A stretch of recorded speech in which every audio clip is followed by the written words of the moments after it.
serait capable de prendre ce genre de pain, de ne pas le prendre. Oui, mais je pense que c'est tout à fait un peu comme ça. Ah, la science.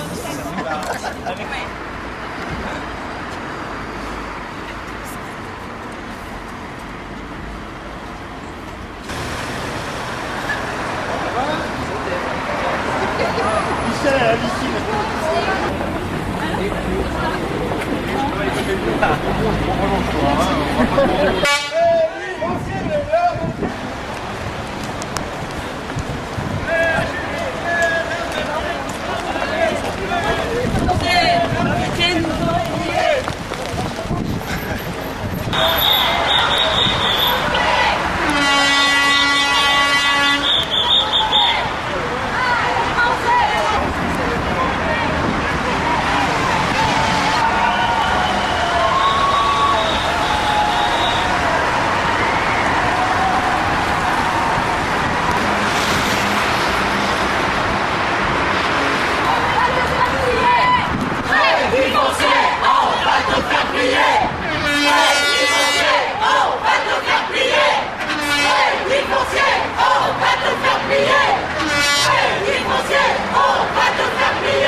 Les principaux points, on va essayer de ne pas oublier parce que c'est toujours... La discussion a été beaucoup plus tendue et ferme que la première fois.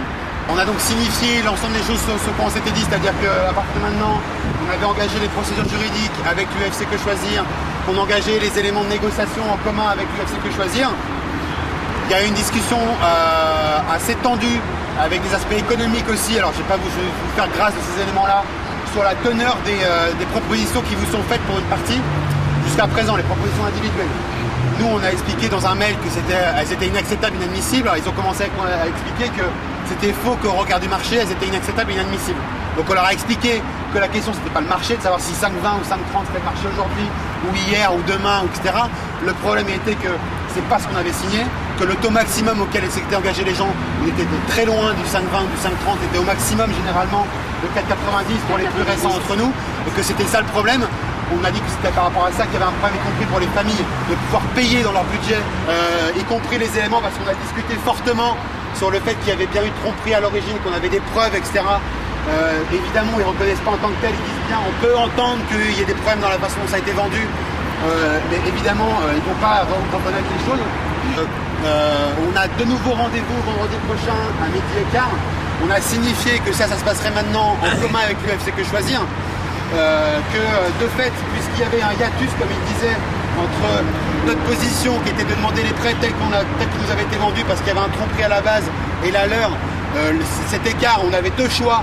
Soit on pouvait réduire l'écart dans la négociation avec eux, soit on n'avait qu'un seul autre choix, c'était d'aller devant la justice pour que cet écart-là il soit reconnu par la justice et que ça les oblige de fait à réduire l'écart et à nous faire des propositions telles qu'elles doivent être faites. Donc évidemment ils ont reçu ça tel quel, ils n'ont pas grand chose à répondre là-dessus. La seule chose qu'il y a eu d'ouverture, c'est qu'ils nous ont dit que vendredi prochain ils nous feraient une proposition. Alors ils ne savent pas encore, tel qu'ils nous l'ont dit, je vous donne les termes tels qu'ils les ont employés.